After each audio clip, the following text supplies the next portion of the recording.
કેવીની class YouTube ચેનલમાં આપ સરે મિત્રોનું હું દિલથી સ્વાગત કરું છું।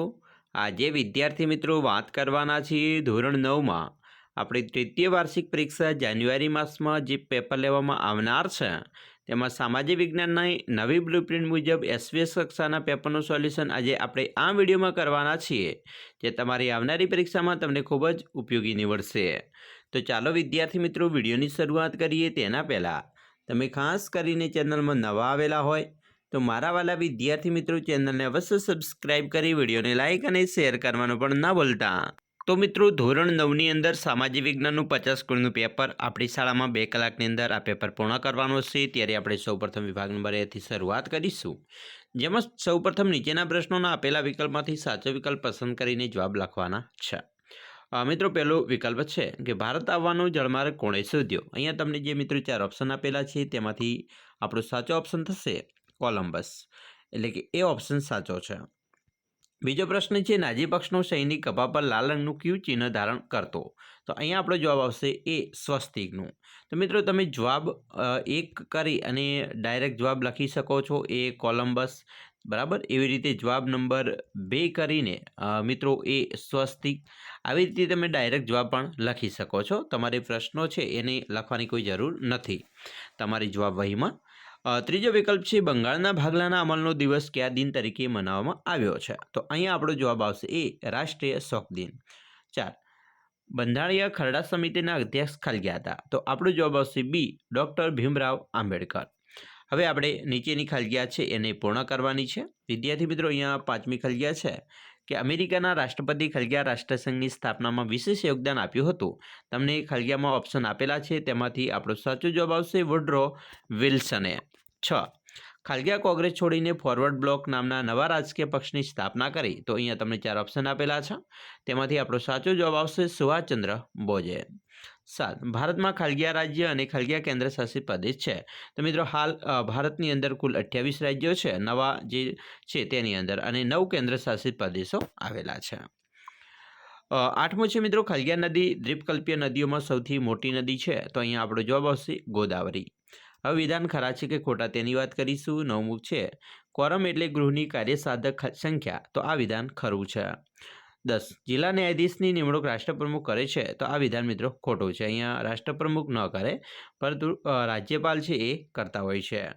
11, K2 એટલે કે ગોડવિન ઓસ્ટિન વિશ્વનું સર્વોચ્ચ શિખર છે। તો મિત્રો આ વિધાન પણ ખોટું છે, ભારતનું સર્વોચ્ચ શિખર K2 છે, બરાબર, પરંતુ વિશ્વનું હોય તો માઉન્ટ એવરેસ્ટ આવે।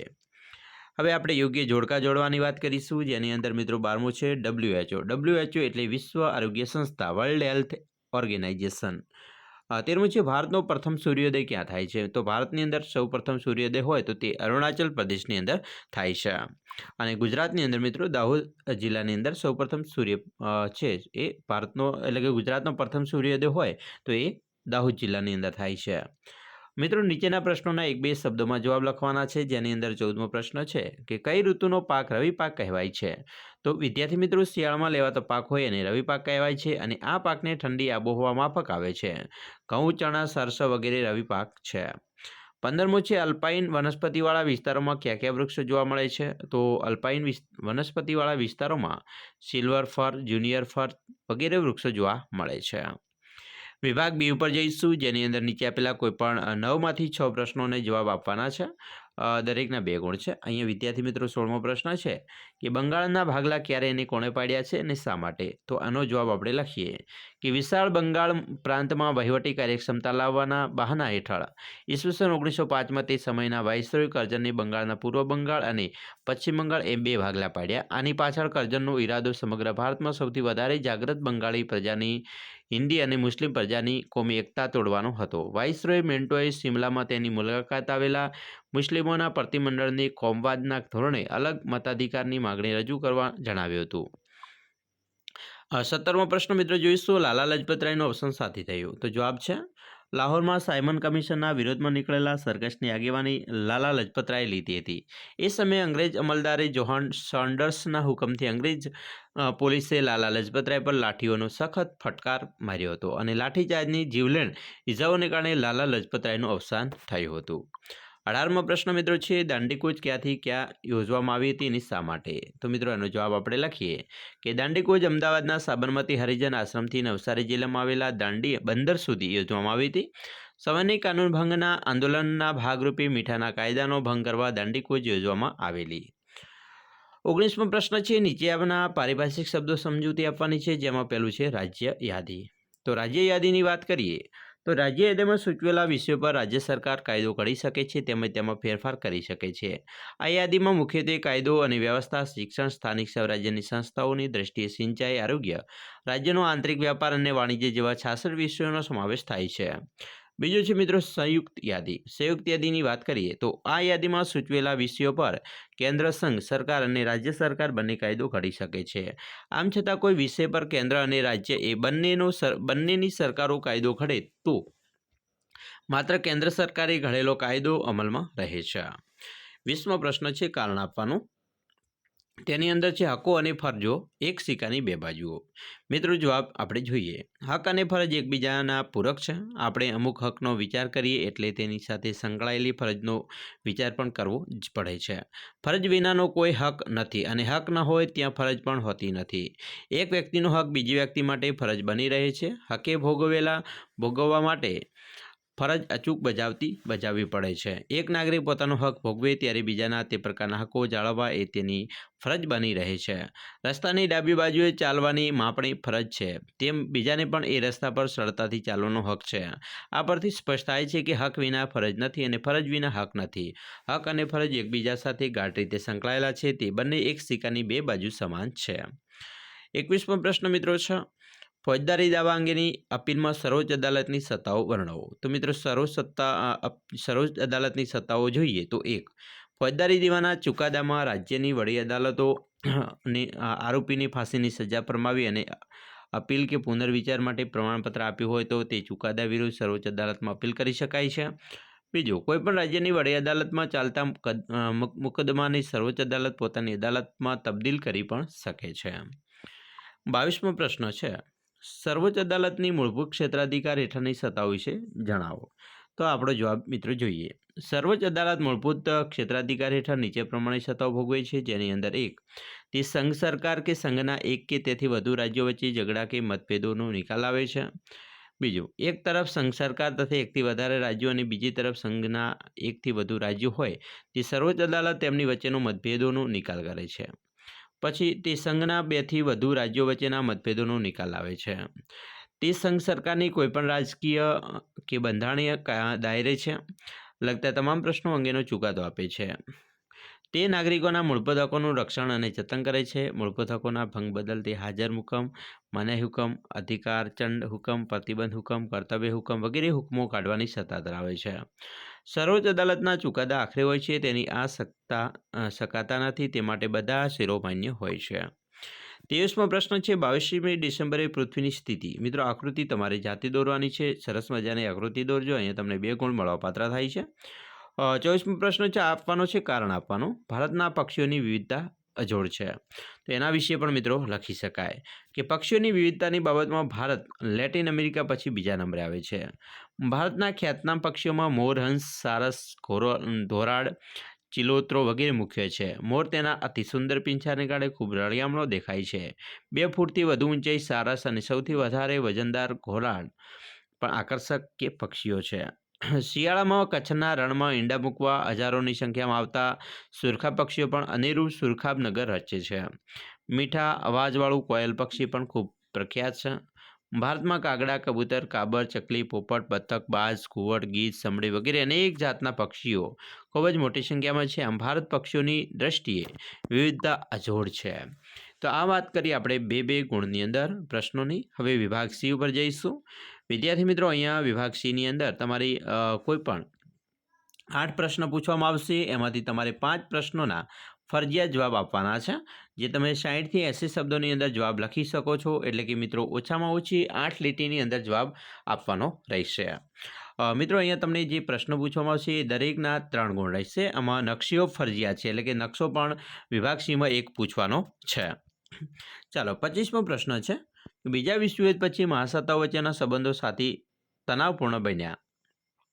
એનો જવાબ આપણે લખી શકીએ કે દ્વિતીય વિશ્વયુદ્ધ પછી અસ્તિત્વમાં આવેલા પરસ્પર વિરોધી વિચારસરણીવાળી બે મહાસત્તાઓ અમેરિકા અને સોવિયત યુનિયન વચ્ચે સમગ્ર વિશ્વ પર પ્રભુત્વ સ્થાપનની તીવ્ર સ્પર્ધા થઈ. પરસ્પરની શંકા, કુશંકા અને અવિશ્વાસમાંથી જન્મેલા ભયને કારણે બંને મહાસત્તાઓ પોતપોતાના લશ્કરી જૂથો બનાવ્યા. વિશ્વના મોટાભાગના દેશો એક યા બીજા લશ્કરી જૂથમાં જોડાયા. વિશ્વ બે સત્તા જૂથો અને લશ્કરી જૂથોમાં વહેંચાઈ ગયું. સત્તાનું અમેરિકા, રશિયા અને આ બે ધ્રુવોમાં કેન્દ્રીકરણ થયું. દ્વિતીય વિશ્વયુદ્ધના અંતે જગતમાં એકલું અમેરિકા જ અણુબોમ્બ જેવું વિનાશકારી શસ્ત્ર ધરાવતું હતું, પરંતુ 1949માં સોવિયત યુનિયને સફળ અણુ ખતરો કરી પોતાની તાકાતનું પ્રદર્શન કર્યું. અરસપરસના ઇરાદાઓ માટે ભારે શંકા, કુશંકા અને અવિશ્વાસને કારણે બંને મહાસત્તાઓ વચ્ચે મહાવિનાશકારી શસ્ત્રોનું ઉત્પાદનની તીવ્ર હરીફાઈ શરૂ થઈ અને ઉપરોક્ત કારણને લીધે બીજા વિશ્વયુદ્ધ પછી મહાસત્તાઓ વચ્ચે સંબંધો તણાવપૂર્ણ બન્યા હતા. 26મો પ્રશ્ન છે ઠંડા યુદ્ધના પરિણામની સંક્ષેપમાં ચર્ચા કરો. મિત્રો, ઠંડા યુદ્ધના પરિણામોની ચર્ચા કરીએ તો ઠંડા યુદ્ધના સમયગાળા દરમિયાન બંને મહાસત્તાઓ અમેરિકા અને સોવિયત યુનિયન અનેક વખત આમને સામને આવી, પરંતુ બંને પાસે પરમાણુ શસ્ત્રો અને દૂરસંચાર મિસાઇલો હોવાથી વિશ્વ ભયંકર મહાયુદ્ધમાંથી બચી ગયું. બંને મહાસત્તાઓ વચ્ચે શરૂ થયેલી શસ્ત્ર સ્પર્ધા પરાકાષ્ઠાએ પહોંચી. દુનિયામાં મુખ્ય શક્તિશાળી રાષ્ટ્રો વચ્ચેના આંતરસંબંધોમાં અમૂલ પરિવર્તનો આવ્યા અને દ્વિતીય વિશ્વયુદ્ધના અંતે જગતના અમેરિકા એકલું જ અણુબોમ્બ જેવું વિનાશકારી શસ્ત્ર ધરાવતું હતું, પરંતુ ઈસવીસન 1949માં સોવિયત યુનિયને સફળ અણુ ખતરો કરી પોતાની તાકાતનું પ્રદર્શન કર્યું અને વિશ્વના મોટાભાગના દેશોને એકબીજા પ્રત્યે ભારોભાર અવિશ્વાસ હતો. તેમને એકબીજાના ભય સતાવતો હતો, તેથી તેઓ જગતના એક યા બીજા લશ્કરી જૂથમાં જોડાયા.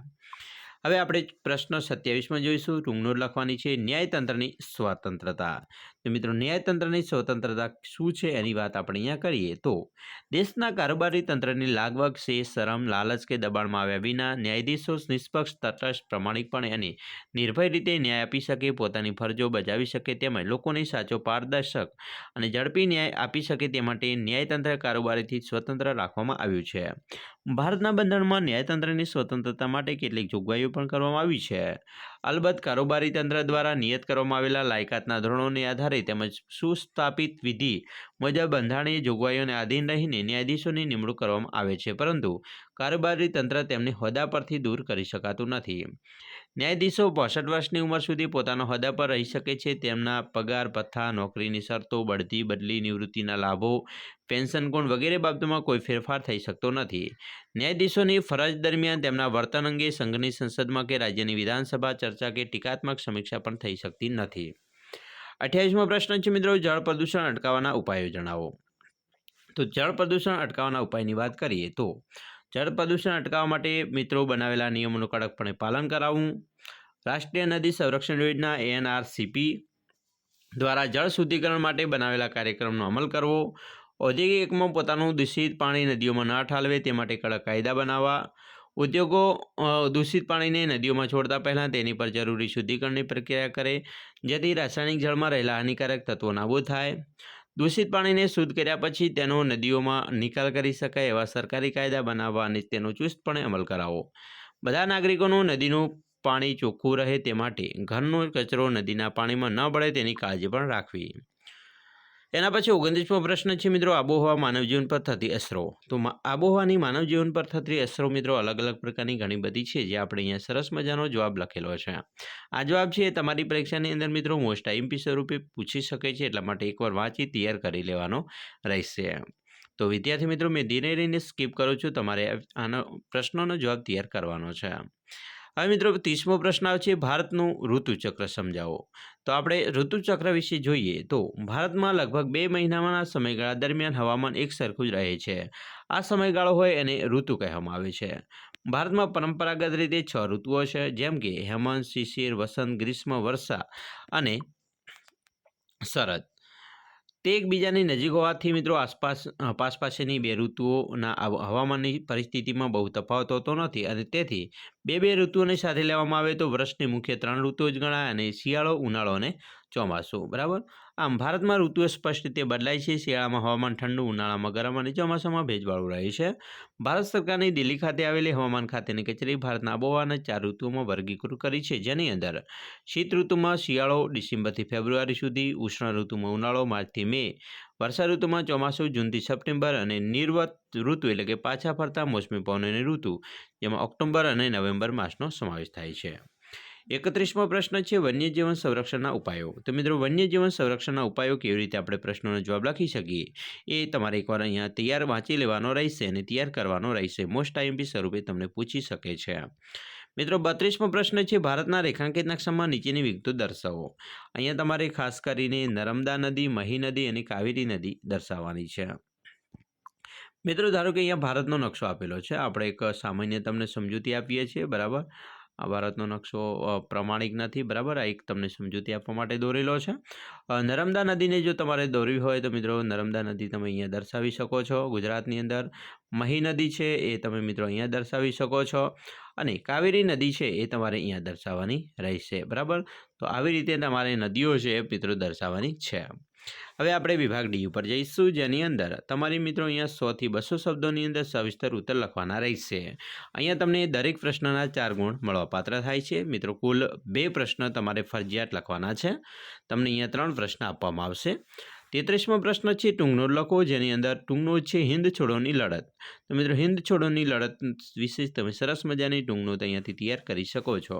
અને એકવાર યોગ્ય રીતે મિત્રો તૈયાર કરી અને તમારી પછી જ તમારી પરીક્ષામાં પરીક્ષા લખવા જવાનું રહેશે, જેથી કરી તમારી આ મોસ્ટ આઈએમપી ટૂંકનો પૂછી શકે એટલા માટે તમે મિત્રો સારી રીતે પરીક્ષામાં પણ લખી શકો છો.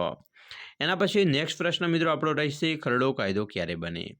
પ્રક્રિયા વર્ણવો. તો મિત્રો ખરડો કાયદો ક્યારે બને એની સંપૂર્ણ સમજ આપણે મિત્રો અહીંયા જ બતાવેલી છે. ખાસ ખરડા હોય છે એને ખરડા એ કાયદા માટેની દરખાસ્ત એટલે ખરડો કહેવાય. અને ખરડાના 2 પ્રકાર હોય છે, જેમાં સામાન્ય ખરડો અને નાણાકીય ખરડો પણ હોય. સામાન્ય ખરડો કેટલા વાંચનમાં હોય તો 3 વાંચનમાં પસાર કરવામાં આવે છે. તમામ વિગત તમે આ પ્રશ્નની અંદર મિત્રો જવાબ સ્વરૂપે જોઈ શકો છો. બીજું વાંચન અને ત્રીજું વાંચન, બરાબર. અને નાણાકીય ખરડો છે એ પણ મિત્રો અહીંયા તમે જોઈ શકો છો. સંપૂર્ણ જવાબ તમને મળી જશે. 35મો પ્રશ્ન છે જંગલોના જતન માટેના ઉપાયો જણાવો.